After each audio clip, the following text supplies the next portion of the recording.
In this video, we'll be discussing a concept called the value bet, as well as the bluff.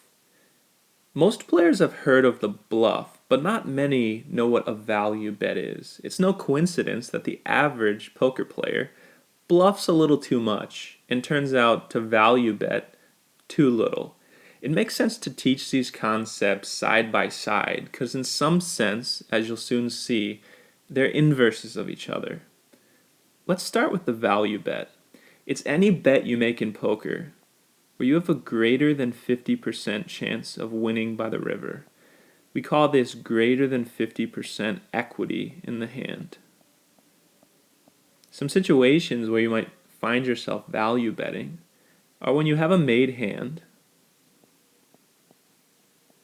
meaning if the hand ended at this moment, you would win, and your probability of maintaining that lead all the way through the river is greater than 50%. Or you have a draw. This might sound a little funny, but some draws, especially if you have middle pair as well, so you have additional outs to hit a set, are greater than 50% chance to win the hand. The goal of the value bet is not to push your opponent out of the pot. It's not to win the pot right there. It's actually to get a call.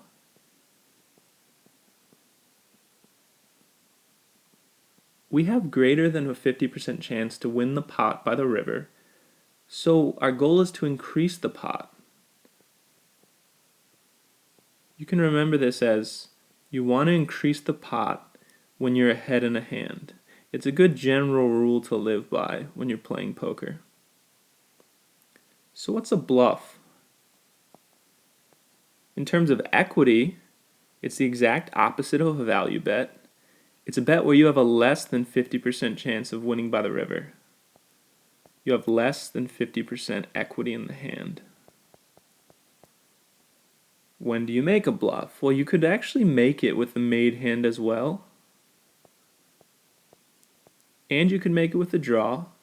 The difference being is that you figure to be behind in the hand. If you have a made hand, you think your opponent has a better made hand. Maybe you have middle pair and your opponent has top pair, or you have a set but your opponent either has a straight or a flush. When you bet that set, maybe you're bluffing to represent that you have the flush and get a straight to fold. Another time you bluff, which is the much more commonly known opportunity, is when you have total air, meaning you have nothing. You're still trying to represent a better hand, but the only way for you to win is for your opponent to fold. And that's the exact goal of a bluff. Whereas in a value bet, we wanted our opponent to call.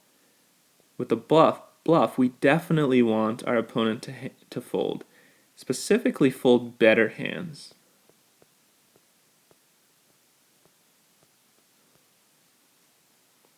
The reason a bluff works so well is because it mimics your value bet.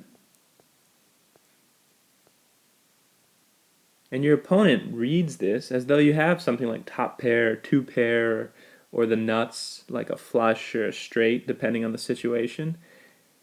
And he feels as though you have him beat. So he'll fold middle pair, whatever the case may be. He folds what is the second or third best hand out of all possible hands because he thinks you have one that beats him. So why does the average player not value bet enough? To answer that question, let's just look at a really simple math problem. Let's say that you know you're ahead in the hand and actions check to you. You have an opportunity to bet, and you want to bet as much as your opponent's willing to call. All opponents out there have an amount, a threshold with which they're willing to call, and above that, they're too scared they're going to fold.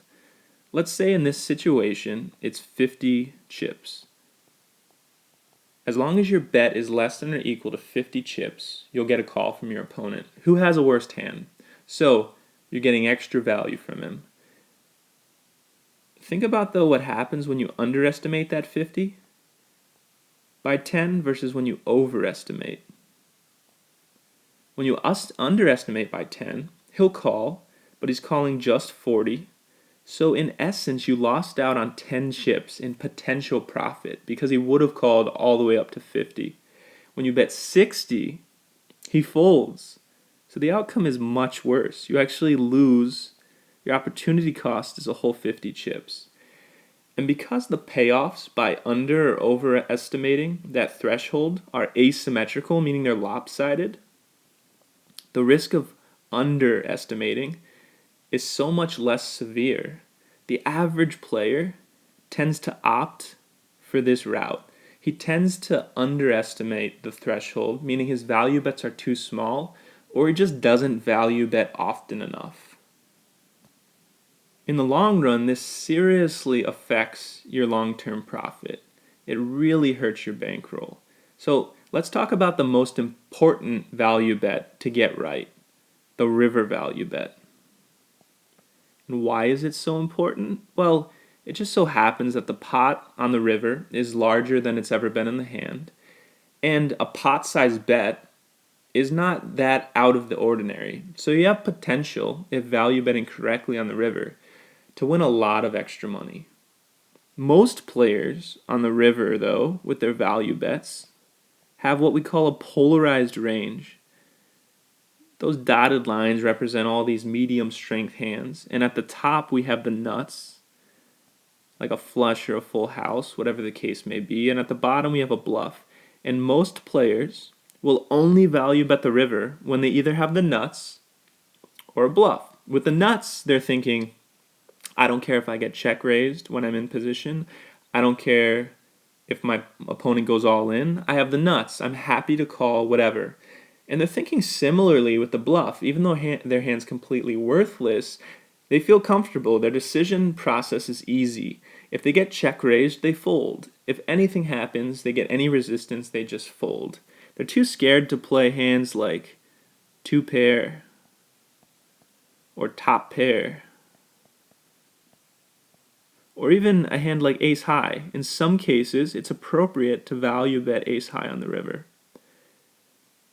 When your range is polarized, you're obviously losing value when you don't bet all those medium strength hands and you're ahead of your opponent.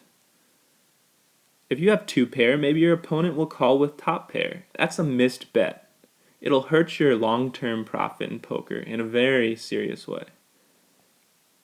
Another problem with having a polarized river betting range is it's easy to read. If your opponent catches on to the fact that your river bet in position is only the nuts or it's only a bluff,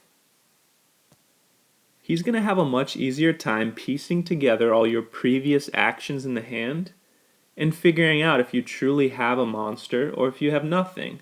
The story will be much more consistent if you have the nuts. And if there's any consistency, he doesn't have to think about what medium strength hands you have. He just knows you have a bluff, and he'll either call or raise you. The last reason a polarized betting range is so bad is you're giving away free information. When you have these medium strength hands, say for instance top pair, and you don't value bet the river, even if you think your opponent is so weak that he won't call, when you check back, you get to showdown, meaning you have to show your top pair. And if your opponent has complete garbage, he's still winning in a sense because he sees how you played top pair or two pair or whatever the case may be. He's gotten an informational advantage against you that you could have withheld simply by value betting the river.